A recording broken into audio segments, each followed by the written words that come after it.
Boa noite, meninas.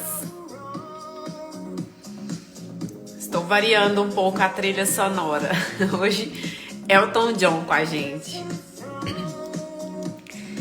Quero já falar pra vocês, a minha garganta não tá 100%. Eu tô com aquele chato, sabe? Aquele pigarro assim na garganta que não me larga, tá me incomodando, mas a gente vai seguir firme.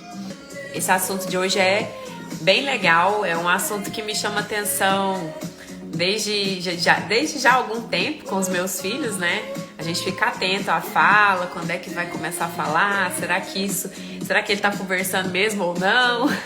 Essa live de hoje vai ser muito legal, eu tenho certeza. Vão sair daqui muitas informações, muitas dicas de ouro para vocês, como sempre. Então aqui a gente sempre fala com babás, né? Nós falamos e damos muitas dicas para babás, para melhorarem a sua rotina no trabalho, algumas dicas para ficarem atentas, algumas orientações para a prática, para a rotina diária mesmo. E essa de hoje, eu pensei já nas crianças ali de 1 ano, que é mais ou menos quando elas começam a emitir, falar palavras mesmo, propriamente ditas. Às vezes algumas crianças começam até a formar frases, né? Não foi o caso aqui em casa. Os meninos aqui em casa demoraram um pouquinho para falar. Então, nós vamos falar com a Flávia sobre isso. Como que a babá estimula, como que a babá pode estimular a fala das crianças. O que ela pode fazer, que pode ajudar, que pode incentivar. E também, acho também interessante a gente falar o que não fazer, né? Que tem coisas que não são muito indicadas e a Flávia vai falar muito bem sobre isso. Eu já vou chamar a Flávia e... apertei no botão errado. Flávia, aqui. A gente já começa a entrar um pouquinho no assunto. Boa noite, Maria. Boa noite, Adriana. Oi, Flávia, tudo bem? Boa noite. Oi, boa noite. Tudo jóia? Eu tô, e você? Tudo certo. Antes da gente começar no assunto, nas dicas, na parte prática mesmo, eu queria falar para a Flávia diretamente, que eu conheci o seu perfil em pesquisa que a gente faz, né, no Instagram, para postar os nossos próprios conteúdos. E achei o seu perfil, achei muito interessante. Parabéns pelo seu Instagram. Acho Obrigada. muito legal. Você me inspira em alguns conteúdos, me inspira na forma de fazer também, os reels. Acho você muito criativa, acho super legal. E eu queria que você se apresentasse, falasse da sua trajetória como fono, sobre os seus estudos, sobre a sua prática, que eu sei que você tem consultório. Então, mais ou menos isso. Primeiro, obrigada. Obrigada pelo convite, pelas palavras. Dá um trabalhão manter esse Instagram, então muito obrigada por isso. E agora sobre minha trajetória, né? Eu sou fonoaudióloga formada pela UFRJ. Eu não sou do Rio, eu sou mineira, mas acabei passando para cá e depois que eu vim para cá eu descobri que o Rio é a minha segunda casa. Não saí mais daqui, eu até tentei em Minas, mas meu lugar é no Rio mesmo. Eu tenho especialização em linguagem, então meu foco sempre foi trabalhar com as crianças mesmo, público infantil. Eu sempre faço esses cursos de aperfeiçoamento, né? Eu tenho cursos que são bem específicos da área, que os fonoaudiólogos entenderiam melhor, assim, o público de fonoaudiólogo entenderia melhor quando eu falo de POD, de prompt. Mas eu estou voltando muito atualmente minha formação para a comunicação alternativa para crianças que têm muita dificuldade em se comunicar através da fala. Então, acho que o papo hoje vai ser interessante para a gente falar sobre essa estimulação. Eu trabalho em Niterói e esse ano que eu montei meu consultório no Rio mesmo, porque até então eu moro no Rio e trabalho em Niterói desde que eu me formei. Mas agora eu resolvi trabalhar no Rio e montar o meu consultório. Estou aqui, inclusive, nesse momento. Aguardando nossa live. Joia. Então, antes de eu começar a te perguntar algumas coisas aqui, eu queria falar para as meninas, vamos curtir a live, apertem aqui no coraçãozinho, mandem a live no aviãozinho para babás, para amigas que vocês acham que iriam se beneficiar desse conteúdo aqui e vamos trazer mais gente. Então, Flávia, eu tenho 2 filhos, um de 6, um de 3. Eu estava comentando no começo, meus filhos demoraram um pouquinho para falar, assim, no meu conceito também, né? A gente sempre compara, não tem como a gente não comparar. Eles foram falar perto dos 2 anos, depois de 2 anos, mais ou menos, sabe? E Uhum. principalmente depois que entraram na escola. Depois que entrou na escola, aí nunca Dá um mais boom, parou. né? Tem hora que a gente fala assim, nossa, para de falar. Porque preciso de um descanso para a cabeça. Mas, apesar de começarem a ter falado assim, nessa idade, eles já se comunicavam. A gente entendia totalmente o que eles queriam, o que não queriam. Então, acho que esse aí é uma coisa legal para você trazer para a gente, para diferenciar sobre comunicação, linguagem, fala, que é Uhum. são conceitos que para vocês são muito claros, mas para o público leigo, às vezes não é tão claro assim. Acho que seria bom a gente começar por aí.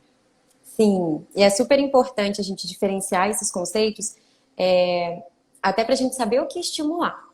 Uhum. Vamos lá, a fala em si é o ato motor de falar.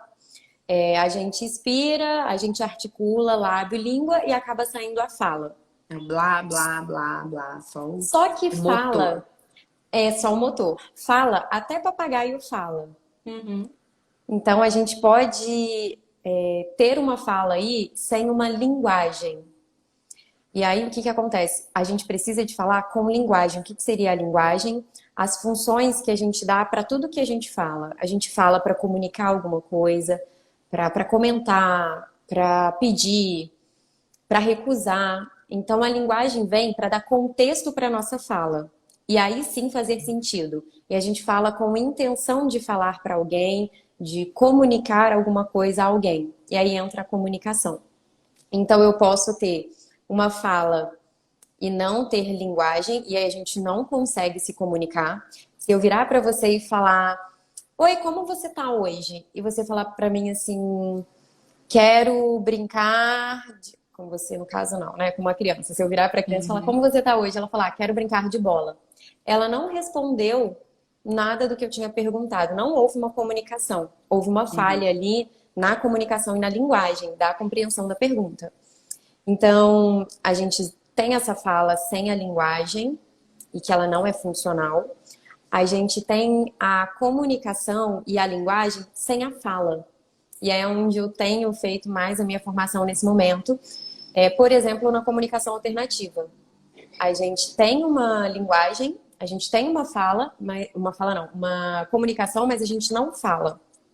A gente não se comunica através da fala nesse momento. Mas existem outras formas, e aí, para o seu público, é super interessante, por exemplo, a expressão facial. Quando a gente fala com a criança, a gente fala com uma expressão facial, a gente não precisa de falar necessariamente, a gente faz uma expressão facial de bravo, a criança já Uhum. entende sem a gente precisar de falar nada. Tem um Sim. contexto, então tem uma linguagem e tem uma comunicação.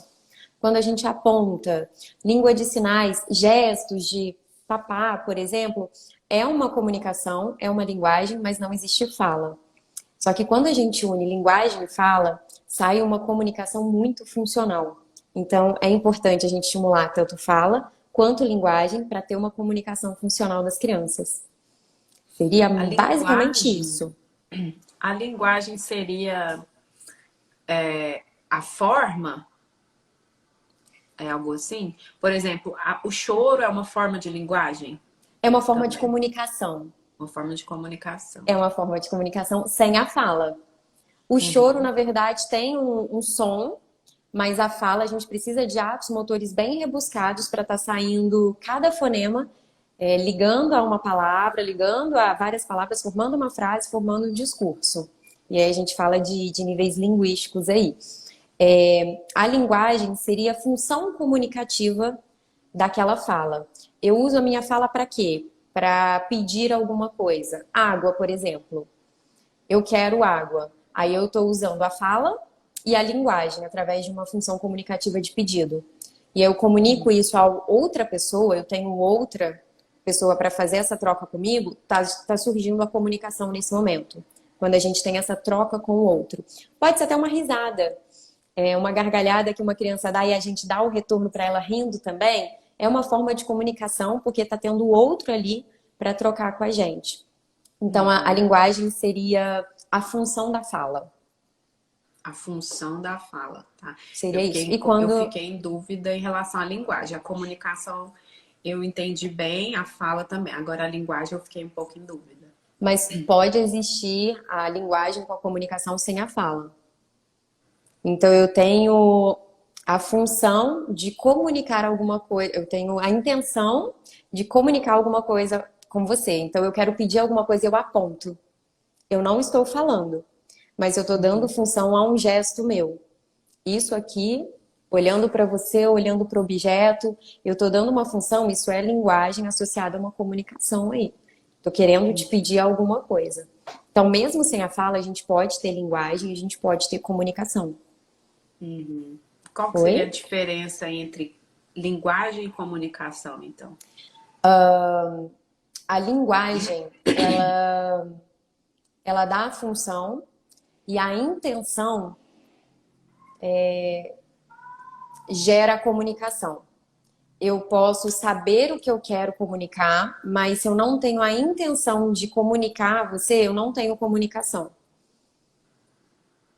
Deu Então, pra entender? a linguagem é mais ligada com a intenção. É, O objetivo. o objetivo. E a comunicação é o final disso tudo. É quando acontece todo esse processo, pode ser da fala ou do gesto, e aí eu acabo conseguindo comunicar com alguém, com o outro. A comunicação ela sempre precisa do outro, tá? A comunicação é quando a mensagem foi captada, foi compreendida. Foi passada e compreendida, isso. A linguagem, ela pode ser dividida aí, em linguagem expressiva e compreensiva. Quando você fala para uma criança, pega a bola, e a criança vai lá e pegou a bola, ela compreendeu o que você disse e te deu uma resposta. A linguagem expressiva é você pegar uma bola e perguntar para ela, o que é isso? E ela responder, bola. Ou só bó, quando é muito pequenininha. Ela conseguiu expressar. E aí a gente tem duas formas de linguagem e a gente precisa de ter as duas se desenvolvendo juntas para que a comunicação seja efetiva. Porque se eu tenho uma linguagem compreensiva abaixo do esperado, quando eu peço para a criança, pega a bola, ela vai olhar para mim, eu não entendi, eu não sei o que é bola. Ela não vai falar ainda, não entendi, não sei o que é bola, mas ela vai ficar sem responder. Então não aconteceu a comunicação por falha na linguagem. Deu para entender? Entendi. Não, entendi. Quem tiver dúvida também, gente, pode mandar nos comentários. As perguntas nos comentários, que aí a gente vai, que aí a Flávia vai respondendo. E então, como eu falei, os meus filhos, um de 6, um de 3, essa questão da idade, os marcos de desenvolvimento, né, são importantes e a gente tem que estar atento a isso também. O que você poderia falar sobre isso? Então, você citou aí os seus 2 meninos que começaram com 2 anos. Dentro dos marcos de desenvolvimento da linguagem, a gente percebe que houve um atraso para começar a falar. A gente espera que a criança comece as primeiras palavrinhas por volta de 1 ano. Sim, foi isso. Foi por volta de 1 ano, sabe? Achei que as primeiras palavras tinham começado com 2 anos. Não. Assim, falava tudo solto, sabe? Falava e aí a gente entendia tudo já. Mas que, digamos assim, que por volta de entre 1 e 2 anos, eles falavam tipo 15 palavras, mais ou menos, sabe? Às vezes 2 palavras, uma com a outra. Agora, e depois dos 2 é que pegou um ritmo a ponto assim de fazer uma frase um pouco maior, entendeu? Então, estava dentro do esperado. Porque é isso mesmo, a gente espera que a criança comece a falar com 1 ano e meio, já tem que ter um repertório ali de algumas palavrinhas. Sim. Eu falo para todo mundo que não é interessante a gente ficar contando muito, porque dá uma aflição. E aí uma comparação. Ah, mas o filho da vizinha falou 10 palavras já, o meu só fala duas. E aí começa essa comparação, fica um pouco injusto com a criança até. É. Eu falo que é importante que sejam palavras funcionais, palavras Uhum. que ajudem a criança a se comunicar e não se frustrar tanto. Então, o quer, água, mais, as palavras Mamãe, papai. essenciais ali do dia a dia da criança é mais importante do que ela falar o alfabeto inteiro com 2 anos. Que o alfabeto não vai gerar nenhuma funcionalidade para ela nesse momento. Por Uhum. volta de 2 anos, a gente espera a formação de frases bem simples.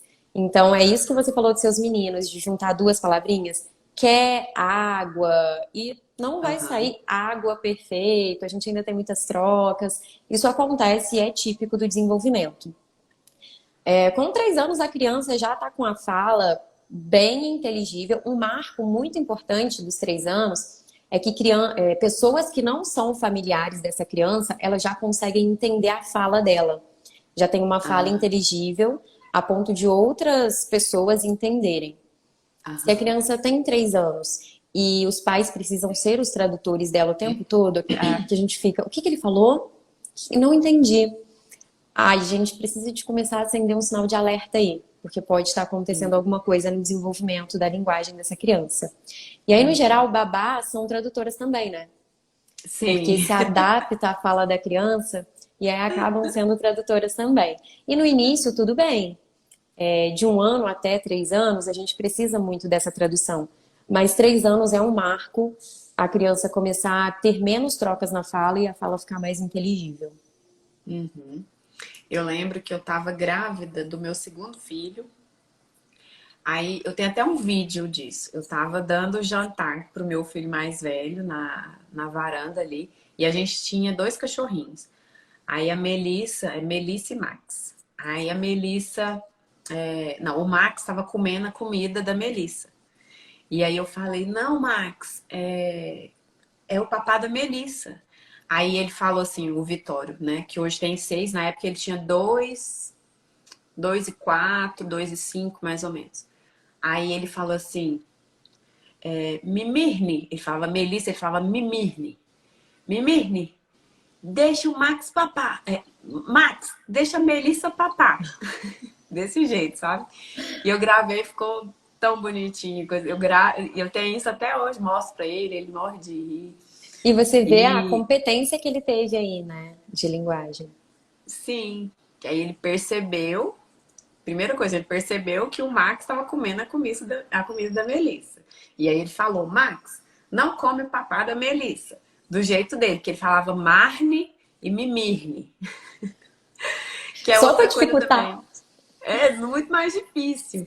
Que é outra coisa que eu queria te perguntar dessas trocas também. Porque aí eu lembro que aí minha sogra chegou a falar assim: nossa, tem que levar esse menino na fonoaudióloga, não é possível. Vai passando os meses, e ela falando, e eu, não, calma, eu acho que tá ok, tá tudo bem. E realmente foi tudo. Hoje ele fala tudo normalmente. Essas trocas, assim, o que a gente tem que observar? Então, no primeiro ano de vida vão surgir as primeiras palavras. Com 2 anos, a criança vai começar a fazer muitas trocas. Já do próprio desenvolvimento, a gente já percebe isso. Ela faz muita redução silábica, então ela usa uma sílaba só para falar o nome de algum objeto, bola, chamar de bó. E tá tudo bem. Essas trocas vão acontecer mesmo, é natural que isso aconteça. E existem trocas que são esperadas para o desenvolvimento. Então, ao invés de chuva, a criança falar suva, essas Ah, trocas elas são esperadas. Mas com o passar do tempo, elas têm que ir diminuindo. Com Hoje em dia, com a prática clínica, tá? Eu vou te falar que com 4 anos e meio, 5 anos, a criança já está com todos os sons da fala. Principalmente o R, que é o mais difícil, é o último a ser alcançado, o último fonema, que é o R de ah. barata, de arara. Ele é o mais difícil de ser alcançado e é o último mesmo. Eu É o que vejo elas chamam, o que vocês chamam de R brilhante, uma coisa assim? brando, Brando? R brando, ou R TEP. brando. O R fraco e o R forte é o do carro. Aham. Mas esse é diferente, é um outro ponto, a gente faz aqui atrás. O R tem que vibrar a pontinha da língua, é mais difícil mesmo. Então a gente espera que demore mais para alcançar. Dentro do desenvolvimento típico, eu vejo crianças com 4 anos e meio já conseguindo produzir, tá? Mas 4 anos e meio ainda não produz, tá tudo bem. Pela literatura, a gente espera até os 5 anos. Viu que com 5 anos ainda tá falando igual cebolinha, a Lala, Balata, aí sim a gente encaminha para estar fazendo uma intervenção fonoaudiológica, uma avaliação, né? Para entender o que está Aham. acontecendo, uma intervenção.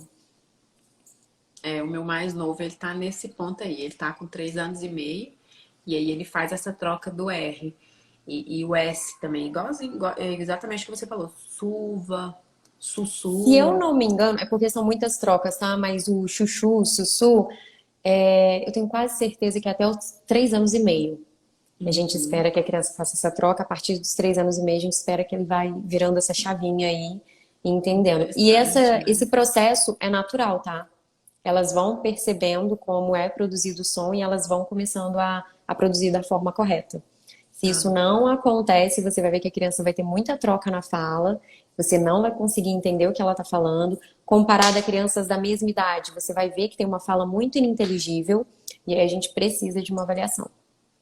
Entendi. Interessante. É bom a gente saber dessas coisas, né? Faz parte Pra do não. desenvolvimento, né? Sim, da evolução natural, normal, Uhum, dentro do esperado, né? É bom a gente saber o que é o esperado, para sim. não cair nessa paranoia de achar que a criança está atrasada. E aí tem outros casos que os pais deixam passar também, né? Que aí que é o perigo, né? É o que mais chega, né?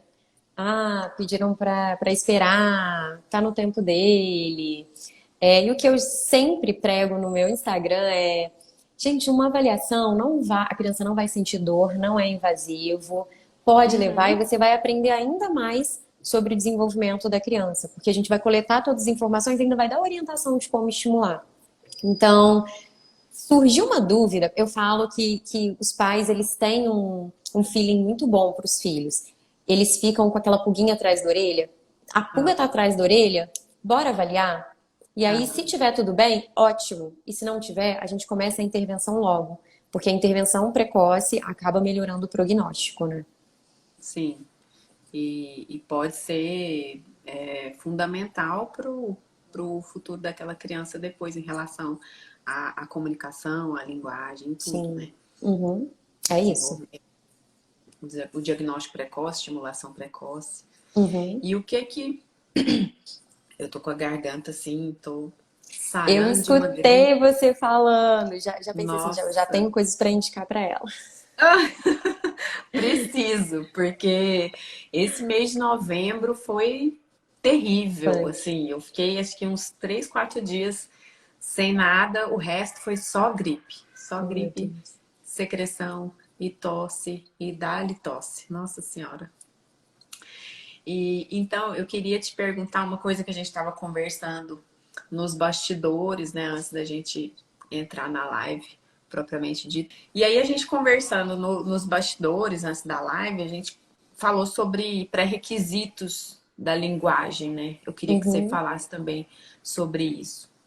Eu acho importante a gente falar sobre isso porque existe essa questão de estimular a fala, mas dependendo de como está o desenvolvimento da criança, existem pré-requisitos, coisas que a gente precisa de fazer antes de estimular a fala, porque senão a gente vai Uhum, acabar passando a carroça na frente dos bois. E a gente vai estar uhum. estimulando fala, sendo que a criança ainda não está apta para Não isso. precisava ainda. Tinha outras coisas para estimular antes, que seriam os pré-requisitos da linguagem. E o Entendi. primeiro deles, que é básico, básico, básico, é o contato ocular. Uma criança ela precisa de fazer esse contato ocular com a gente para observar mesmo e aprender. A gente aprende olhando o outro, né? Então ela precisa de fazer esse contato ocular. Um sinal de alerta, eu sempre falo de sinais de alerta, tá? Um sinal de alerta aí é quando a criança não consegue fazer essa troca de olhares com a gente. Ela faz desde pequenininha no peito, amamentando. Ela faz essa troca de olhares com a mãe. E aí, se você chama a criança, ela não te olha quando você não te responde quando você chama, não te olha. Quando você está brincando com ela, ela não está interagindo ali, olhando para você, olha para o objeto que ela quer e olha para você, triangulando o olhar. é um sinal de alerta. Então, o primeiro pré-requisito que a gente precisa estimular é o contato ocular. Daqui a pouco eu falo como, tá? A gente estimula. Um outro pré-requisito é a imitação. A gente aprende olhando e imitando. Um exemplo que eu vou dar é a primeira vez que você comeu japonês na sua vida. Se você foi no restaurante japonês, você olhou para o lado, olhou como estava todo mundo pegando hashi e tentou fazer igual. A gente aprende por imitação, a gente tenta fazer igual para aprender, né? Isso acontece no desenvolvimento. A criança olha, vê como a gente faz e tenta fazer também. Então, a imitação é um pré-requisito. Para a criança aprender a falar, ela precisa de olhar para a nossa boca, ver como a gente está fazendo. E aí ela tem um treino antes, né? Que ela começa a balbuciar. Mamamã, papapã. Ela está tentando produzir alguma coisa ali, é uma experimentação que ela está fazendo e descobrindo o que ela pode produzir. E aos poucos ela vai vendo o que a gente está fazendo e começa a fazer igual. E a imitação a gente tem um monte, tá? A gente tem imitação com objeto, imitação motora ampla, imitação motora fina, imitação motor oral, imitação verbal. A gente tem infinitas possibilidades de imitação e já já eu falo também como a gente pode estimular, tá? E além delas, eu tenho também um pré-requisito também, é atenção sustentada e compartilhada. A atenção sustentada, cada vez que a criança vai aumentando a idade, né, mais essa atenção vai aumentando. E aí a gente percebe isso nas escolas. No Ciano, no jardim ali, as crianças ficam todas sentadas em grupinhos, em rodinhas, com o passar do tempo, na alfabetização. Antes da alfabetização, quando está ali com 4, 5 anos, já começam as mesinhas, e aí depois a gente vê as cadeiras enfileiradas e elas têm que ficar um tempo muito maior prestando atenção no professor. É porque a idade vai aumentando e elas vão tendo atenção sustentada por um período maior de tempo. E a atenção compartilhada é essa troca que ela faz com a gente. Desde pititinha, assim, com meses, quando a criança começa a dar o sorriso social ali, que a gente faz uma gracinha do escondeu e achou, ela já tá ali tendo atenção compartilhada com a gente. Ela tá prestando atenção no outro e brincando junto. Mais pra frente, a gente vai brincar de faz de conta e essa criança vai estar brincando junto com a gente. A gente está compartilhando a atenção na mesma brincadeira. Esses são pré-requisitos que a gente precisa ter para estar estimulando a fala. Então, se a criança ainda não imita, por exemplo, é interessante a gente estimular a imitação para depois estimular a fala. Porque a fala é uma imitação de um ato motor que a gente está fazendo. Então, antes da fala, um pré-requisito, imitação. E aí, eu poderia até pular para como a gente estimula, caso você não tenha nenhuma dúvida. Então, você falou do olhar, né? A imitação e qual era o outro? Atenção sustentada e compartilhada, né? E sustentada. Porque eu preciso que ela fique por um determinado período de tempo me observando. Para só então ela conseguir produzir aquilo, no caso a fala. Se ela não sustentar, se ela não me olhar, não tentar imitar, não compartilhar isso comigo, não sustentar durante um tempinho, ela não vai saber o que é para ser feito, ela não vai dar conta de aprender. Existe as crianças que têm um desenvolvimento atípico, onde a gente vê que esses pré-requisitos eles estão muito aquém do esperado. Isso que eu ia te perguntar. No caso, por exemplo, do autismo, né? Que está muito em alta, o assunto de autismo está muito comentado hoje em dia. Então, a criança autista, quase todo mundo sabe disso, que ela tem dificuldade nessa parte, o primeiro ponto que você falou, do olhar. Olhar e imitar. Se ela não olha, então ela já não vai ter esse requisito do imitar também, né? Vai ter uma dificuldade aí. Porque existe uma diferença entre imitar e seguir ordem. Quando eu falo de imitação, você tem que olhar para quem está pedindo a imitação, no caso, e eu faço assim, por exemplo, e eu falo para você, faz igual. Você me olhou, você sabe que é para fazer igual. Se você estiver de costas, eu fizer um movimento e pedir para você fazer igual, você não vai saber que movimento foi. Agora, se eu virar para você e falar, você de costas, e eu falar, bate palmas, eu tô te dando uma ordem. É diferente. Então, para imitar, a gente precisa estar olhando. Porque diferente disso é dar uma ordem. Se você não tá olhando e faz alguma coisa igual, é porque eu te dei uma ordem, não necessariamente é uma imitação. Entendi. Então, realmente, crianças dentro do espectro têm mais dificuldade, sim, no contato ocular e muitas apresentam essa dificuldade na imitação. Já no desenvolvimento típico, a gente vê isso acontecendo, esses pré-requisitos acontecendo de uma forma muito natural. Eu lido muito com o público que é atípico, né? São crianças que têm alguma dificuldade, é o meu público principal. Crianças que têm dificuldade na fala, na linguagem, e na comunicação. E aí, quando eu vejo uma criança típica, o seu desenvolvimento típico, eu falo, meu Deus, como que essa criança nessa idade está fazendo uma coisa dessa? Que incrível! Ela não precisou de estimulação e realmente não precisou. O desenvolvimento típico, ele acontece muito natural. Ela não precisa, óbvio, precisa assim dos pais estarem estimulando ali, brincando com a criança o O tempo todo, mas ambiente. ela não precisou de uma intervenção. É diferente que eu queria falar. Ela não precisou de intervenção para estar fazendo aquilo. Com a estimulação, o ambiente rico de estimulação, ela deu conta de desenvolver aquilo naturalmente. As coisas vão fluindo muito mais tranquilas do que num desenvolvimento atípico, que é necessário uma intervenção para que o básico aconteça. Entendi. Teve uma pessoa que mandou uma pergunta aqui, a Cíntia. Prejuízos da otite de repetição na fala, tem essa dúvida. Aí ela mandou outra pergunta. Tem relação? Sim. Uma questão que pode acontecer, uma criança que não olha, que não responde quando a gente chama pelo nome, pode ter uma questão aí de perda auditiva. A gente tem que ficar muito atento a isso. É raro aparecer no meu consultório, porque não é a minha demanda. Mas isso acontece muito, a gente tem que mandar fazer uma audiometria, porque pode acontecer. Tá muito.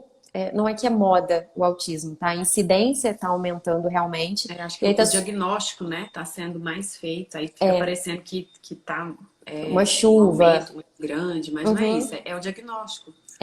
Que agora tá todo mundo mais esclarecido sobre isso, né? Sim, de ir atrás. E aí a gente sempre pensa, não olhou, então é autista. Pode ser uma surdez. Pode ser uma surdez unilateral, onde a criança aprende a falar, mas ela sempre puxa para um ladinho, porque é o ouvido que ela ouve melhor.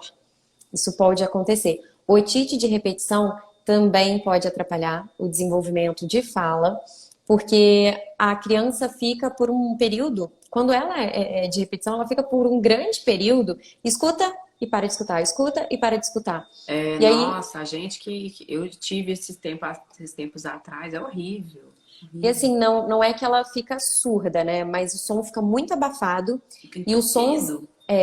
e os sons da fala, eles têm diferentes frequências. O F, por exemplo, tem uma frequência diferente em relação à acústica mesmo, tá? A audição. A frequência que o som do F acontece é diferente da frequência do som do X, por exemplo, do X. E aí pode ser que algumas frequências a otite atrapalhe e essa criança começa a fazer uma troca específica. Porque naquela frequência é onde ela não está ouvindo. Uma troca que acontece, vou falar no termo técnico, mas depois eu passo para o popular, tá? A criança faz ensurdecimento de plosiva ou de fricativa. O que seria isso? Toda vez que ela vai falar vaca, ela fala faca. Então, a faca estava no pasto. A faca, ela começa a ter trocas que não são esperadas dentro do desenvolvimento.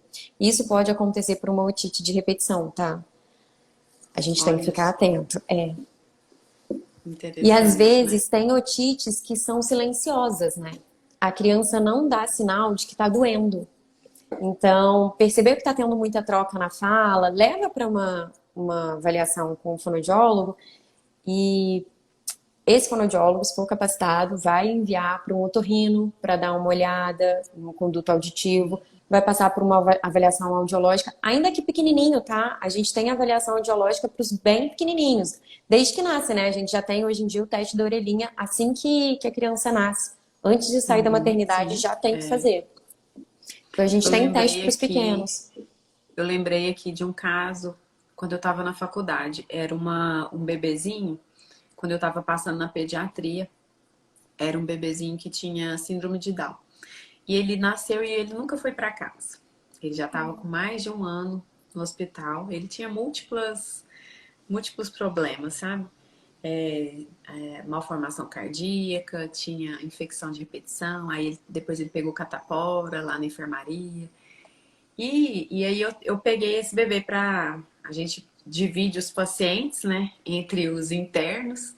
E eu peguei esse paciente que caiu comigo. E eu percebia que a gente chegava muito cedo na enfermaria, acordava, tinha que acordar os bebezinhos para avaliar. E eu via que ele não acordava com o barulho que a gente fazia, todo mundo entrando, e ele não acordava. Mas não tinha nada, nenhuma observação no prontuário dele, não tinha nada. E ele era bem gordinho, assim, bem rechonchudo. E aí eu peguei e falei isso com o staff lá na época. E falei, será que não era o caso de fazer uma audiometria, fazer uma avaliação com o otorrino e com a fono aqui do hospital? Aqui no hospital tem todos os especialistas, né? Eu fiz faculdade de Uberaba, lá em Minas. E aí que foram descobrir que ele era surdo. Olha, não reage a sons. Não. Ele já estava com quase 2 anos. Ai, que E dó. ninguém tinha percebido isso. Depois ele veio a óbito por outros motivos. Foi quando ele pegou catapora. E aí ele veio a óbito por causa de complicações da varicela, da catapora.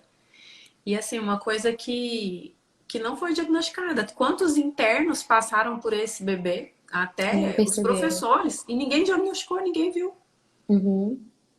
Ele não interagia e tudo E você vê que mais. um bebê pequeno, ele não pode não reagir ao som como a gente espera, né? Olhando, muito Uhum. pequenininho, mas ele tem um reflexo É, cócleo-palpebral. Então você faz um. Esse é um reflexo nosso, né? A gente faz um barulho muito alto, a gente pisca. é. Então, isso já Aham. é um teste que a gente faz na maternidade, antes da criança ir para casa, para ver se ela tem esse reflexo aí, porque pode ser um sinal. Já ali, assim que nasce, sabe? Pois é. Nos primeiros dias de nascimento, a gente já tem essa forma de avaliar. Possibilidade, né, de É, avaliar. E aí nas crianças, na fase já da fala mesmo, como é que a babá, enfim, pode estimular a fala das crianças? então, eu vou começar pelos pré-requisitos da linguagem, tá? Uhum. Por quê? Vamos ter eles como base, porque se a gente começar direto com a fala em si, pode ser que a criança não tenha pré-requisito, e aí a gente passa o carro na frente dos bois e a fala não vai aparecer nesse momento, porque ele precisa de coisa antes, de habilidade antes. Então, Aham. contato ocular. Como que a gente faz o básico? Sentar no chão. Já começa aí. Senta no chão, vamos ficar na altura da criança. Ó, Eu gente, não, papel e caneta na mão agora, hein? por favor, eu anotei aqui uma listinha aqui de coisas. Agora é o pulo do gato. Sentar no chão e ficar na altura da criança. Não dá pra gente brincar estando o adulto em pé e a criança no chão. Isso aí já não, acabou a brincadeira aí. A não ser que seja um pique-pega, que você tem que correr, um pique-esconde. Tirando isso, é aqui no 1 para 1 mesmo, brincando sentadinho na altura. A criança tá no sofá, eu ajoelho no chão pra ficar na mesma Uhum. altura. Eu sempre procuro estar na altura da criança.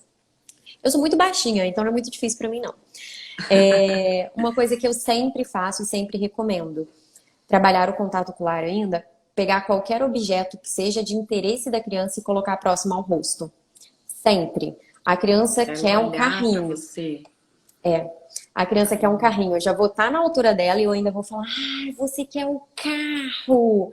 As chances dela olhar para mim, fazer essa troca, olhar para minha boca, é muito maior do que se eu tiver com o carrinho aqui embaixo. Ela vai olhar para baixo. Ela não vai olhar para mim. Então, o tempo todo eu tô com um brinquedo aqui. Algumas situações em que eu quero realmente trabalhar muito o contato ocular dessa criança, eu posso botar um óculos desses de carnaval, de festa de aniversário, óculos mais chamativos, Aham. passar um batom com uma cor mais chamativa, já é uma forma da criança estar olhando mais pro meu rosto, né, pra minha boca. Por quê? A criança vai aprender através da imitação, ela vai precisar de olhar para minha boca para saber como eu produzo cada som. Os movimentos da boca, da É, língua. Então, trazendo tudo pra cá, essa atenção pra cá, a gente consegue isso. Às vezes, me dá a louca, eu colo até um adesivo aqui no meio da testa de algum personagem que a criança gosta muito. E aí eu viro, coloquei a Peppa aqui, eu falo, ixi, cadê a Peppa? E aí a criança acaba olhando pro meio da minha Olha testa, que é só. onde está a Peppa. E aí ela tem que ter uma compreensão, né? Se eu pergunto cadê a Peppa, ela tem que saber que eu tô perguntando sobre a Peppa. Tem Uhum. pré-requisito aí.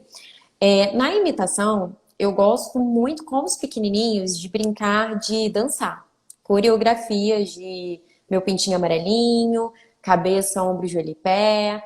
Essas músicas que têm alguma coreografia pra gente estar fazendo igual. E aí, é no lúdico mesmo, tá? Eu começo Aham. agora a gente vai cantar, vamos dançar junto. A gente começa a dançar, a criança começa a desenvolver um motor, imitação motora fina, fazendo assim. O cabeça, ombro, joelho e pé é um motor amplo. Imitação com objeto, a gente pode construir uma torre e derrubar. E depois falar para a criança, sua vez, faz igual. Se ela constrói uma torre com um brinquedo e derruba, ela está imitando com o objeto. A gente Uhum. já conseguiu uma imitação motora com objeto aí. Um que sempre dá certo, tá? Bota um objeto na cabeça e brinco que o objeto vai cair. E deixo ele cair mesmo. Qualquer coisa que seja, eu boto na cabeça que seja do interesse da criança. É um carrinho, botei na cabeça e faço. Um, dois, três e já! Deixa o carrinho cair. Sua vez. Se a criança faz, ela tá imitando com o objeto. E aí, maravilha, a gente já pode avançar. Aham. Mais difícil do que essas imitações é a imitação motor oral e verbal, porque aí a gente já está trazendo para cá, é um movimento mais rebuscado. O que eu gosto? Espelho e brincar de fazer careta. Porque aí é a imitação motora oral, não tem nenhum som, é só careta. Então a gente manda beijo, a gente dá sorriso, mostra a língua, língua no nariz, que é super difícil para os pequenininhos, tá? Essa língua aqui para cima, estalar a língua. São todas imitações motoras orais que a gente consegue fazer na frente do espelho, na hora de escovar o dente, na hora do banho. Dá super Uhum. certo nos momentos do dia a dia.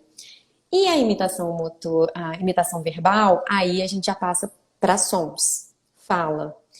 Gosto de começar com onomatopeias, que são os sons dos animais, o Uhum. som do Das objeto, coisas. toque-toque, au-au, piuí.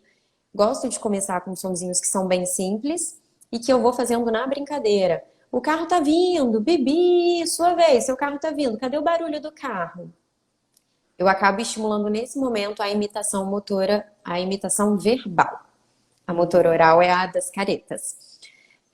Nesse momento, eu estou estimulando também a atenção sustentada e compartilhada. Em todos esses momentos que eu falei, desde o contato ocular, tá? Para a criança estar brincando, olhando para mim aqui, ela está compartilhando comigo essa atenção. Desde o momento em que eu trouxe o objeto para cá. Ela ficou Sim. durante um determinado período de tempo olhando o que eu estou falando com ela, atenção sustentada. Então, não era o objetivo principal, mas sem querer eu acabei estimulando também a atenção, que acaba Uhum. acontecendo o tempo todo, tá? Você quer É. estimular a fala, mas você estimula várias outras coisas aí. E aí, partindo para a fala, o que eu gosto sempre de falar, e eu canto essa pedra, que funciona muito, é falar lentificado com a criança. O exemplo que eu dei, que eu trouxe o carro para cá, eu falei, você quer o carro? Eu, além de falar lento, eu prolongo também. A palavra, a gente chama na fonoaudiologia de palavra-alvo. Eu vou estimular a palavra carro, então o que eu vou prolongar é o carro. Você quer o carro? Para ela ver como eu fiz a palavra carro. E aí eu tô Uhum. com o carro aqui, eu tô falando mais lento, a chance dela perceber como eu movimento a minha boca para fazer a palavra carro é maior. Porque ela consegue distinguir melhor quais são os movimentos que eu estou fazendo, já que eu fiz de uma forma mais lenta e prolongada, né? Sim. Porém, eu não começaria com carro, por exemplo. Eu começaria com palavra Pô, mais aí é funcional. difícil. Também, mas eu começaria com palavra mais funcional que dá mais retorno para a criança. Por exemplo, dá. Se a criança Uhum. aprende a palavra dá, ela ganha muita coisa. Ou É. mais, ou quer. Toda vez que ela olhar para qualquer coisa e falar a palavra quer, a gente vai entender que ela quer. Agora, se ela Uhum. aprendeu a palavra carro, só serve para carro. Não serve para mais nada. Se ela quer o carro, ela quer a bola, ela quer sair, pode ser qualquer coisa. Eu gosto muito do dá, quer, mais. Perceba que são só palavrinhas monossílabas. Aham. Porque tem também uma hierarquia aí do que a gente vai estimular. Eu não vou começar estimulando com a palavra bicicleta, porque é muito grande. Então eu tenho tendência a estimular essas palavras que são mais funcionais, como sim ou não e abre. Eu adoro a palavra abre porque a gente pode abrir porta, armário, caixa. Então eu consigo muitos pedidos através disso e aí eu acabo estimulando a linguagem na função comunicativa de pedido. Mas eu estava estimulando fala. É essa questão de estar estimulando uma coisa e acabo estimulando outra, né? Uma coisa também que é interessante da gente saber é palavras que têm sílabas repetidas são mais fáceis da criança aprender. Então, bibi, vovó, mamá, as sílabas se repetem. As chances da criança conseguir produzir essa palavra é maior do que bola, carro, que tem duas sílabas diferentes. Então, eu sempre começo de monossílabas, sílabas que são duplicadas e que têm contexto. Eu vou falar de bibi quando eu tô brincando com o carro. Eu não vou ficar falando bibi, eu tô com a boneca, não tem nenhum contexto, nenhuma relação. Agora, uma coisa importante disso tudo que eu tô falando é a gente tirar a mania, e aí eu fico me policiando o tempo todo, tá? De sempre ficar testando a criança. O que é isso? Agora, qual é o nome desse? Como que isso aqui chama? Isso vai gerando uma questão de teste na criança e daqui a pouco Angústia. ela não vai estar mais afim. Ai, que saco, isso não é brincar. Poxa, eu quero brincar. Ela vai começar a demonstrar uma frustração. E ela começa a negar responder. As chances da criança parar de falar com a gente nesse momento é grande, não de parar de falar, tá? Mas naquele momento, naquele contexto, é maior porque a gente só tá testando a criança. Então, brincar Fica mesmo chato, né? Ela vai fica achar que é chato. chato. É brincar mesmo, e na brincadeira, sua vez, vai lá, vamos, cadê o barulho do carro? Bibi, agora é minha vez. Na brincadeira, a gente consegue ir estimulando isso. E a gente estimula brincando mesmo. Não é dando ordem que a gente vai conseguir essas estimulações. É no lúdico que a gente consegue. E outra coisa que eu fico me policiando, porque eu sou fonoaudióloga, eu sou mineira, então eu gosto muito de falar, é dar o tempo da criança. Isso é muito importante. Às Isso é vezes difícil. a gente começa a tentar estimular a fala, e aí, se a criança não responde prontamente, a gente já dá a resposta para ela. Você quer a bola? Ah, bola, toma a bola. Porque a criança deu uma olhadinha, a gente já. Ah, é a bola, então toma aqui a bola, toma para você. Vamos dar um tempo para a criança responder. Pode ser que não seja pela fala nesse momento, pode ser que ela aponte, que ela faça o gesto de sim, e ela comunicou. E se a criança comunicou, não vamos forçar ela a falar. Às vezes ela não está dando conta ainda, e aí a gente vai se frustrar e a criança também. E a chance dela ir ficando cada vez mais frustrada e não tentar falar é muito grande. Então, ela demonstrou comunicação, apontando, fazendo sim com a cabeça, dando algum sinal de comunicação, de intenção comunicativa, a gente responde essa criança. Porque senão a gente vai frustrar cada vez mais. E a gente fica muito frustrado com isso também. Então, eu recebo sempre essa pergunta. Se a criança apontar, eu tenho que entregar o que ela quer ou eu forço ela a falar? A gente nunca vai conseguir forçar uma criança a falar. Ela precisa de ter essa intenção. Então, eu vou entregar o que ela quer a partir do momento que ela apontou. Ela Mas, comunicou, né? mas o que eu posso fazer antes para estimular essa fala nesse apontar? Porque senão ela vai ficar só apontando e nunca vai sair essa É fala. como se ela se acomodasse. Eu vou dar um atraso. Eu vou nomear o que ela quer. Ela apontou para a bola. Ah, você quer a bola? Vou Aham. pedir, hein? Dá! A bola eu dou! Toma a bola! Tô falando prolongado, eu tô falando lentificado, eu tô nomeando, eu tô fazendo o pedido do dá, eu dei o contexto para ela, você me pediu a bola, toma, eu entreguei. Para que em outro momento ela possa ter essa oportunidade caso ela dê conta. Ou simplesmente, você quer? Ah, eu vou falar então, dá, dou. E aí eu estimulei só a palavrinha dar. Porque pode ser uma criança que tem uma dificuldade de compreensão. Então, quanto mais eu falo, mais difícil vai ser para ela entender o que eu tô querendo ali. E às vezes limitar e ser mais direto com a criança vai ajudar nessa estimulação da fala. Melhor. Tem mais coisa aqui, ó.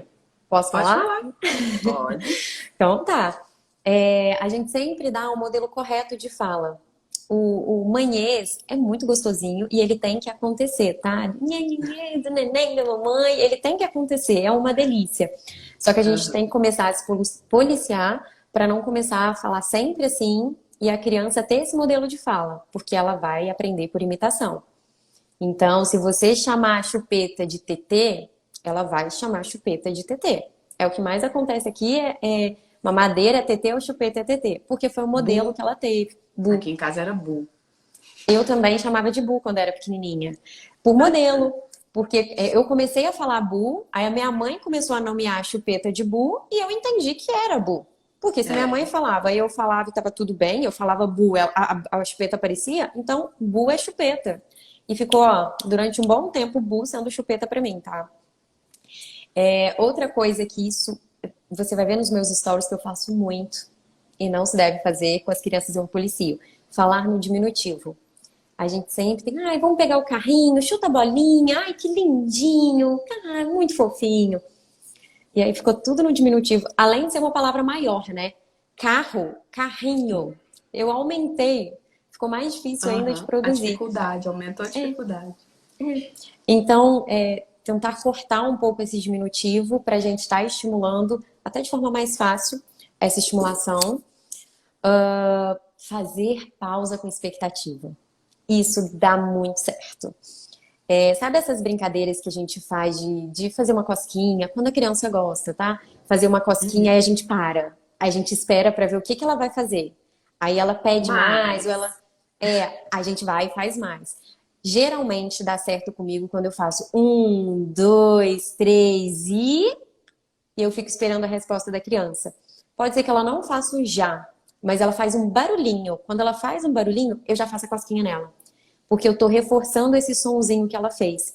A probabilidade dela fazer um sonzinho de novo vai aumentar, porque ela ganhou aquilo que ela queria naquele momento. E aí, a minha expectativa é só que ela produza alguma coisa. Eu não quero que ela produza já agora. Se ela produzir, show. Mas a minha expectativa tá mais lá embaixo, que ela produza algum som. A partir disso, a gente vai conseguindo mais. E eu faço mais, eu ainda faço 1, 2, 3 e... Eu ainda faço isso para a criança entender que eu quero que ela faça alguma coisa com a boca.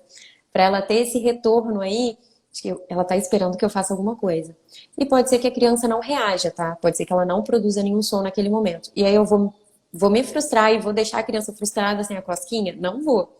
Eu vou fazer 1, 2, 3 e... Ela não fez nada? Eu dou um tempinho, eu conto a regrinha dos 3 segundos. Eu conto 3 segundos ali para ver se ela vai fazer alguma coisa. Não fez? Eu vou fazer a cosquinha e eu vou dar resposta. Já! Aí fala o que você estava esperando. Porque eu vou ser o modelo dela. Em algum momento, pode ser que ela produza essa fala por modelo. E uma das últimas aqui, tá? Tem mais algumas. Prosódia. A gente sempre mudar a nossa entonação de fala.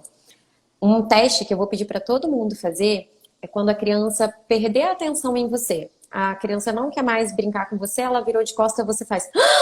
Não acredito. Quando você faz isso, a criança vai te olhar. Porque você mudou o seu tom de voz. Então, engraçado que assim, a gente faz as coisas... Eu faço isso, por exemplo. E sempre funciona. Funciona. Quando, com meus filhos e com minhas sobrinhas também, com outra criança, é incrível, sempre funciona. Não era intencional, porque eu não sabia disso que você está me dizendo agora. Mas eu vejo que funciona. Funciona, por isso que é uma forma de estimular. E aí você atrai a atenção da criança de novo. Quando você vai contar uma historinha para a criança ou alguma coisa que aconteceu, você vai relatar junto com a criança. Ela foi no parquinho. Então vamos contar pro papai como que foi no parquinho?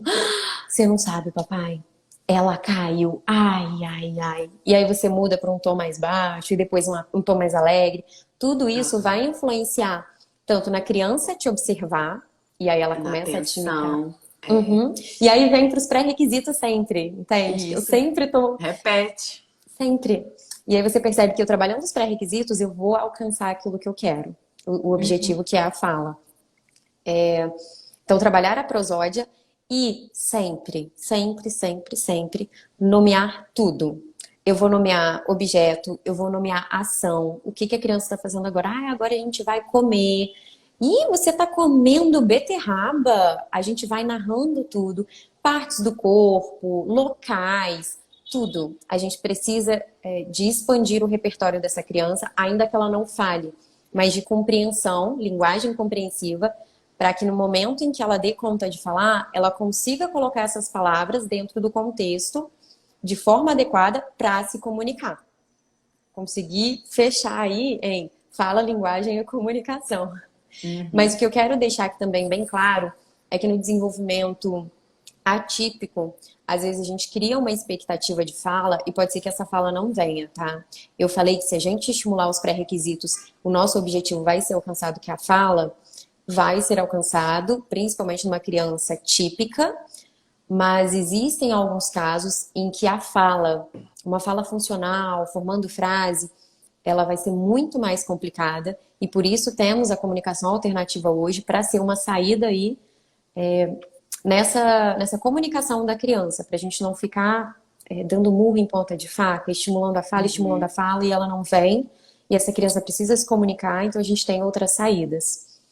É só para deixar claro, porque eu falei sobre isso, de estimular os pré-requisitos e a fala vai vir, mas existem alguns casos em que realmente a fala não vem, são crianças muito graves e que a gente precisa de ter uma saída e não vamos deixar de passar. Formas. E o que seria essa comunicação alternativa, né, que você falou? Comunicação alternativa?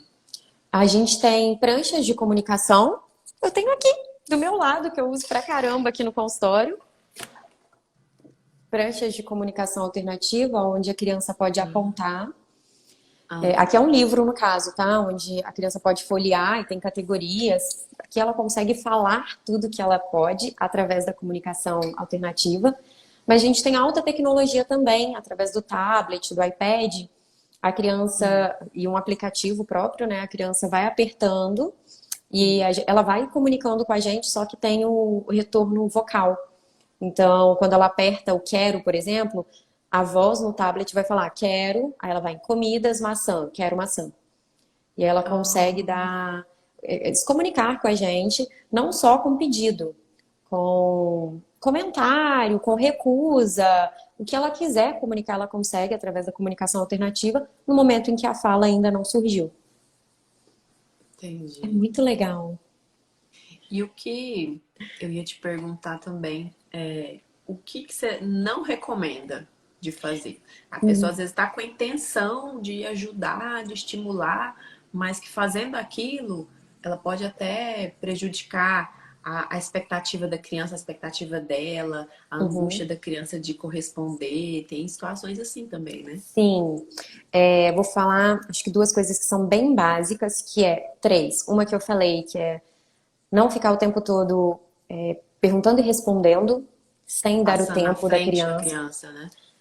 Perguntou e já deu a resposta para a criança ao mesmo tempo, sem dar o tempo dela. Ela precisa de um tempo, e às vezes a criança demora um tempinho a mais para compreender o que você falou. Então, usa essa regrinha dos 3 segundos, de esperar um pouquinho para ver se ela vai te responder, e então você dá a resposta, caso você saiba, né? Às vezes você está dando a resposta sem saber o que a criança gostaria de falar.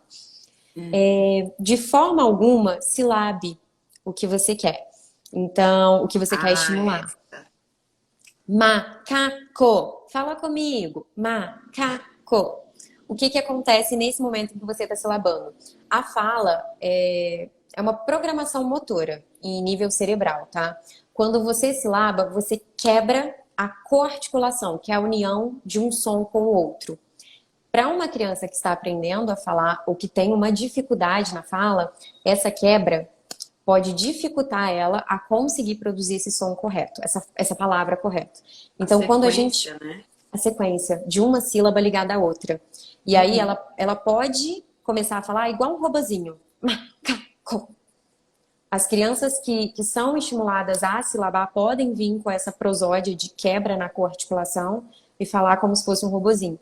Por isso que eu Eu falei para estimular prolongando. A vogal a gente sempre consegue prolongar. Então eu vou falar macaco. Eu uni uma sílaba à outra. Quando eu Uhum. quebro, eu acabo prejudicando essa estimulação de fala. Então, nunca silabar. Tinha mais uma coisa que era bem essencial que eu esqueci agora, mas tem uma outra coisa aqui. Quando a gente fala pra mim, macá, e a gente pede a criança só pra Para a completar. criança Co, completar. eu faço, tá? E é uma forma de estimular. Mas o que que eu recomendo? Fez macá e a criança falou co, macaco. Faz o fechamento da palavra depois, Ah, porque o sim. que que acontece? Algumas crianças aprendem que o macaco é só o co, que foi o que ela terminou, que ela conseguiu falar no caso. E aí o macaco vai virar co. Sempre que ela vê o macaco, Ai, ela vai meu chamar de Deus. co. E aí é Entendi. interessante a gente falar, dá pra fazer isso, macá, e ela falar o co, e depois a gente faz o fechamento. Macaco, você falou macaco, legal. E aí a gente vai tirando essa dica aos poucos. Então eu falei macá e ela completou com o co. Na próxima vez eu vou fazer ma, pra ver se ela faz caco. Depois eu vou fazer só o Uhum. som do M, pra ver se ela faz macaco. Mas assim, macaco é uma trissílaba, tá? Então eu, não seria uma palavra para agora, mas é só um exemplo do que Aham. daria para fazer. Um E exemplo. isso vai descendo essa dica para deixar a criança cada vez mais independente em relação à fala. Entendi. Seria Eu uma das lembrei. dicas para não fazer, no caso. Ou se Isso, é fazer, não fazer dessa fazer. forma. Aham.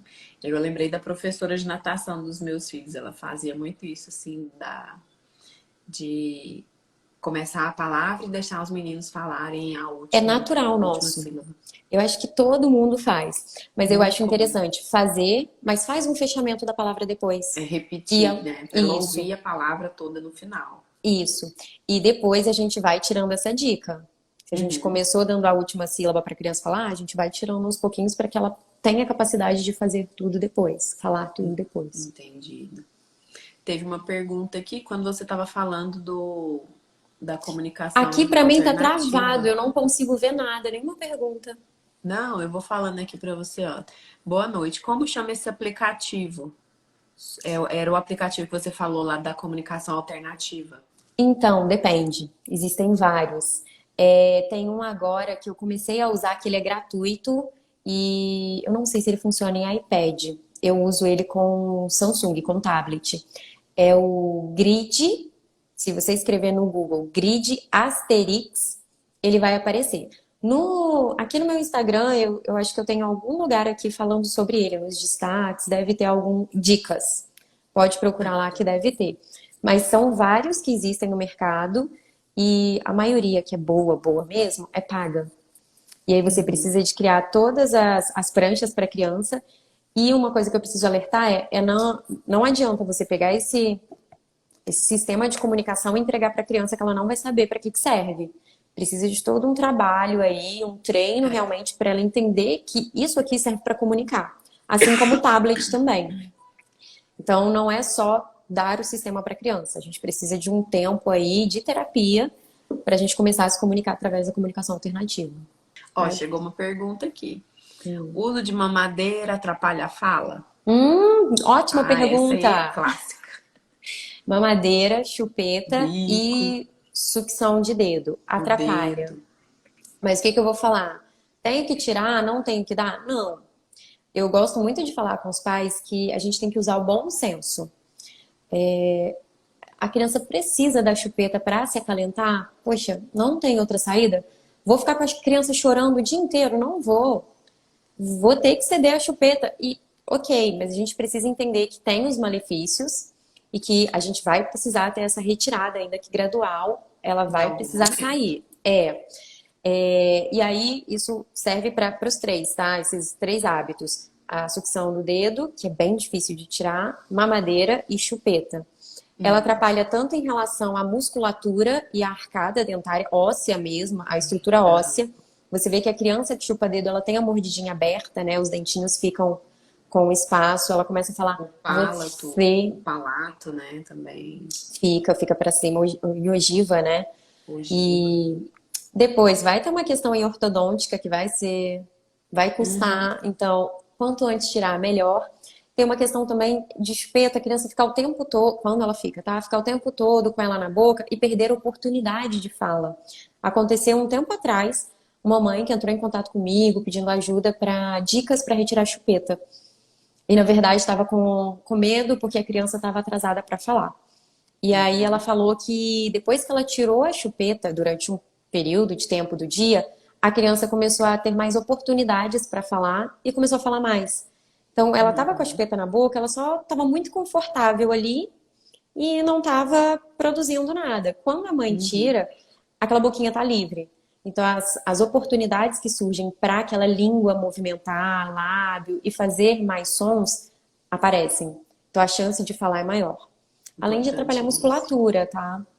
A musculatura começa a ficar mais hipotônica, então o R do arara, que precisa de uma força ali na língua, pode ser que não surja, pode ser que precise de fono para dar essa força de língua aí, por conta de um uso de chupeta, mamadeira.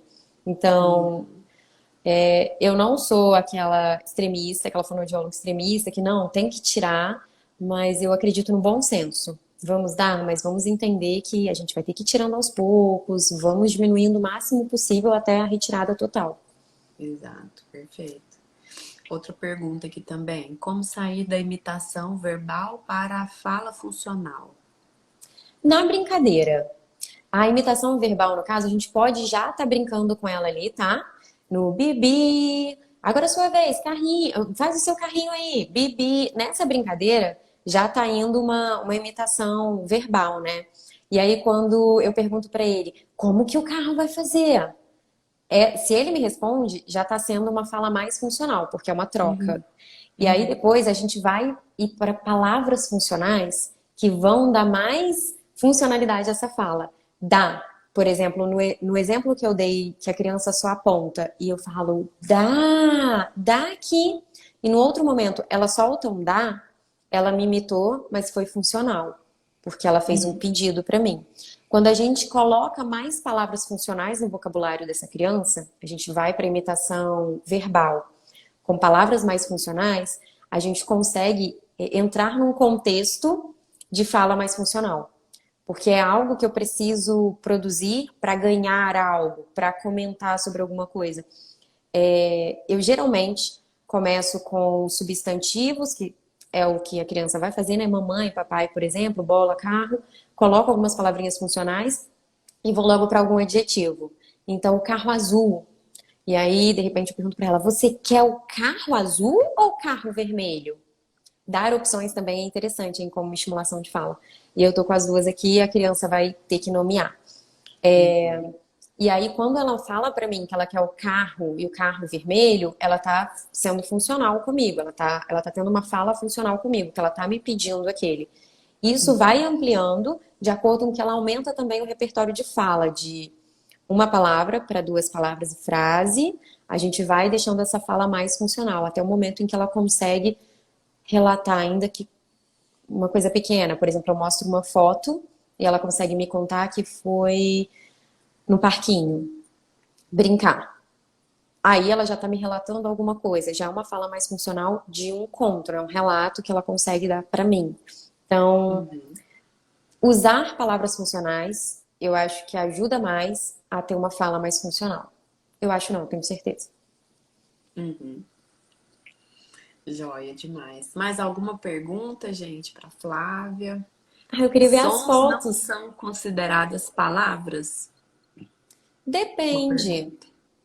pergunta. Depende, porque eu fiz um Reels até esses dias aí, uma collab com um amigo, que a gente fala sobre como que eu vou contar se aquilo significa uma palavra ou não da criança. Como que eu posso contar que aquilo foi uma palavra? Ela Acho precisa que eu conheço. de consistência, de coerência. Então, se um sonzinho, por exemplo, m, m, é o som do M. Se toda vez que ela faz m, é quando ela vê a mãe dela, ela tá nomeando a mãe. É mamãe. É sempre para a mesma pessoa, é só para aquela pessoa, em todos os contextos, em todos os ambientes. Ela vê a mãe, ela estica o bracinho e faz m. É um som, mas é considerado mamãe. A gente precisa de ampliar esse som aí, para mamã, pelo menos. mas eu consideraria como uma palavra. Uhum. Agora, gesto eu não considero como palavra. Eu considero como um gesto comunicativo. Apontar, por exemplo, sim. Ou quantos anos você tem? Ela fez um 3. Eu considero como um gesto comunicativo. Ela Um conseguiu gesto comunicar, comunicativo. mas não foi uma fala, né? Não produziu nenhum som. E não é uma palavra. E qual que é a dica que você falou que ia me dar pra minha garganta? Maçã, Ah, eu conheço essa. maçã. Comer muita maçã, porque ela. Eu não lembro, tá? Não é meu campo voz. Mas eu lembro que gera uma limpeza em prega vocal e Eu já acaba ouvi tirando esse isso. pigarro, sabe? E muita Nossa, água. tá terrível. Aqui você viu que teve hora que eu fiquei aqui me segurando. Falei, gente, eu vou tossir aqui no meio da live, mas não Muita teve jeito. água, Tô maçã. bebendo água. E vou te falar, essa questão de pastilha aí, eu não sei se você toma, mas a pastilha, ela dá uma anestesiada, e aí você usa a sua voz pra caramba, aí depois você só tende a piorar, porque ela só anestesiou naquele momento. E aí a chance de piorar depois é pior. Na verdade, Pastilha e aumenta. spray Spray, também, né? porque O dá uma spray, a pastilha eu adormecida, não né? uso. É, Dá uma adormecida, mas o alivia. spray, ele alivia na hora. Tanto é que aí assim, eu sou, apesar de ser médica, eu sou contra remédio. Eu uso o spray só na hora de dormir.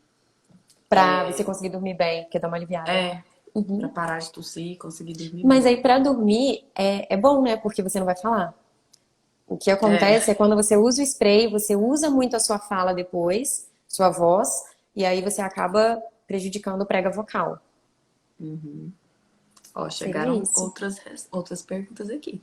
E quando chama a mãe de mamã com consistência, mas acha outros também de mamá?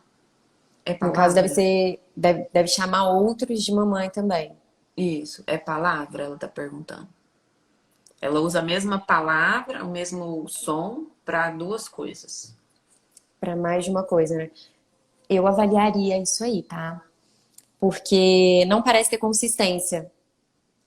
Ter consistência é sempre para a mesma pessoa, por exemplo, mas pode ser com uma entonação diferente. Mamá é de mamadeira, mamã é mamãe. Se tiver uma entonação diferente, já são duas palavras, porque já Ah, são significados diferentes aí. Dentro do mesmo contexto, toda vez que ela vê a mamadeira, ela vai falar mamá, toda vez que ela vê a mamãe, ela vai fazer mamã. Agora, ela usando a mesma palavra para várias coisas, a mesma palavra, o mesmo som para várias coisas, nesse momento eu não consideraria como palavra, mas eu daria reforço. Toda vez que ela falar mamã, por exemplo, mamãe, vem cá, mamãe, aqui a mamãe aqui, eu ia dar o contexto, o sentido, para que ela entenda que eu sou a mamãe, por exemplo. E aí, aquela outra coisa, ou outra pessoa que ela está chamando de mamã, a gente sempre nomear da forma correta. Ah, é o papai que você está chamando? Porque no início, quando as crianças começam a falar, elas tendem a, por exemplo, começou mamãe, aí o pai fica, não, papai. Aí ela faz, mamã. Ele fala, papai, mamã. Ali ela ainda está experimentando e ela não aham. está falando mamãe. É uma experimentação mesmo. É bem frustrante porque a gente acha que falou mamãe, É, mas porque gosta mais, porque. mas no início é realmente um balbucio. Mais pra frente, você vai ver que tem uma intenção. Quando a palavra surge, tem uma intenção comunicativa mesmo. É isso Ela que tem vê que a ser mamãe, observado, né? essa intenção. Ela vê a mãe, ela vai fazer mamã, aí ela vai ver o pai talvez fazer mamã nesse momento, e aí ela pode não estar conseguindo fazer o papá ou outro som que ela chamaria o pai, babá, porque no início começa a trocar mesmo. Mas ela ainda não tem condições. Então ela está começando a entender isso. O que a gente vai fazer? Estimular da forma correta, dando o modelo correto, porque esses sons vão começar a surgir. E aí não se preocupa com a quantidade de palavras nesse momento, tá, gente? Não apavora. Eu não sei quem perguntou se é mãe, se é fono, Não e aí ficar eu fico nessa contando, dúvida. né? Porque senão dá uma Vamos para uma apavorada. última, pode ser uma última pergunta? Chegou Bora. mais uma aqui. Fale sobre atraso motor, por favor. Ah, é uma fono que perguntou, né? Não. Deixa eu ver aqui. Monique Ah, Personalizados, não sei. eu sei quem é a Monique. Não é fono, não, é uma mãe. Não? O atraso motor é porque é um diagnóstico muito novo, tá? Eu não sei se você já ouviu falar de apraxia de fala na infância. É um transtorno motor. E o atraso motor está dentro desse guarda-chuva de transtornos motores da fala. Como a disartria também, que acontece muito na paralisia cerebral. Aquela fala mais arrastada da criança com paralisia cerebral, geralmente é uma disartria. E aí o atraso motor está assim, uma linha tênue com a apraxia motora de fala. O que que é? Uma criança, as características, tá? Uma criança que vai ter muita inconsistência de fala. Então, ela foi pedir água, primeiro ela falou aga, depois ela só chamou água de gá, depois gu, a. Ela não consegue definir uma palavra, como eu estava falando antes, e ser aquela mesma palavra sempre. Tem uma Consistência. ela Não não tem tem essa. consistência. Uhum. Ela fica nessa inconsistência de palavras, de sons também. Quando a fono vai avaliar essa criança, a gente vai tentar fazer um mapa ali do inventário fonológico dela, de quais sons ela tem. A gente fica maluquinho, porque às vezes ela troca o P pelo B, mas às vezes é o P pelo T. Então ela foi falar pato, primeiro ela falou bato, depois ela falou tato. Ela não tem uma troca consistente. E aí isso deixa a gente maluquinho na hora de avaliar. Essa criança pode ter essa característica de fala mais robotizada e fala assim, com quebras na coarticulação. Sempre uma criança com transtorno motor vai ter uma alteração de prosódia ou uma falta de prosódia total, que é uma alteração de prosódia, né? Mas ela vai colocar a sílaba tônica no lugar errado. Por exemplo, em vez de falar pato, ela fala patô. E aí, quando a gente vai tentar entender a fala dessa criança, é muito difícil, porque quando você coloca a prosódia no lugar errado, você não consegue entender. É muito difícil você compreender uma criança que tem a prosódia alterada.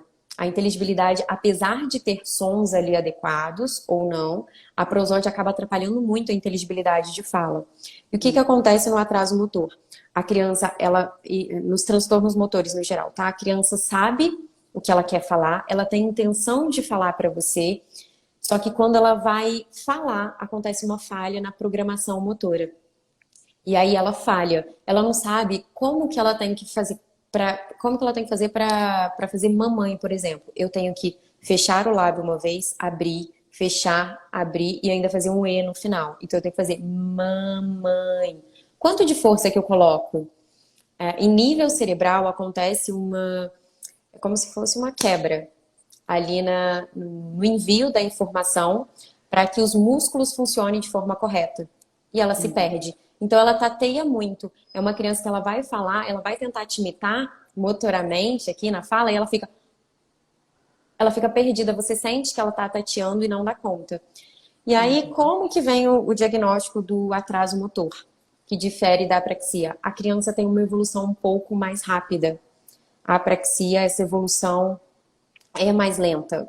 Você vê que é mais arrastado, tem muito mais dificuldade. O atraso motor, a evolução é mais rápida. A gente vê em 6 meses uma evolução significativa perto de uma criança com apraxia. Então, para ter um diagnóstico diferencial, eu sempre peço 6 meses de intervenção antes de pontuar qualquer diagnóstico. E aí a gente já pulou para um outro assunto que não era esse, mas tudo bem. Mas tá valendo. Tem gente que tá entrando agora. Oh, meu Deus, eu não tô vendo nada. Ai, que pena. Essa que mandou foi a Monique. Depois ela mandou que beijo, lindeza. Mandou pra você. Oh, fofa. É paciente, imagino, né? Não, não é. É uma Não? mãe seguidora. Muito Ah, fiel. Adoro ela. então, olha, muito obrigada, Flávia. Suas informações foram, assim, valiosíssimas, muito importantes, muito legais. É muito bom a gente ouvir outros profissionais, ter essa abertura para outros profissionais, justamente para a gente enriquecer nosso repertório, atender e entender melhor as nossas crianças, né? Sim.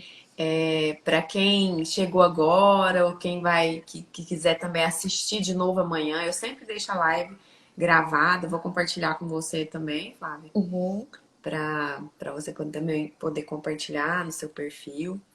E quero agradecer você ter aceitado o convite. Gostei muito, você é muito Ai, que simpática, bom.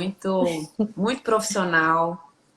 Que muito bom que você capacitada. gostou. Parabéns pelo seu Instagram e por todo o Obrigada. conteúdo que você trouxe aqui pra gente. Foi de muito valor. Muito obrigada. Ai, eu tô muito feliz. Que bom que você gostou. Eu espero ter ajudado muita gente aí que tá precisando. Quem Com não pôde ver, certeza. espero que ajude depois também. E quem tiver dúvida que não pôde mandar aqui, manda no meu perfil, manda no da Flávia, né? Por direct ou nos comentários, que tenho certeza que a gente vai tentar responder vocês. É Tá isso. bom? Uhum. Um beijo, Beijo. beijo, Flávia. Tchau, Prazer te tchau. conhecer. Prazer. Tchau, tchau.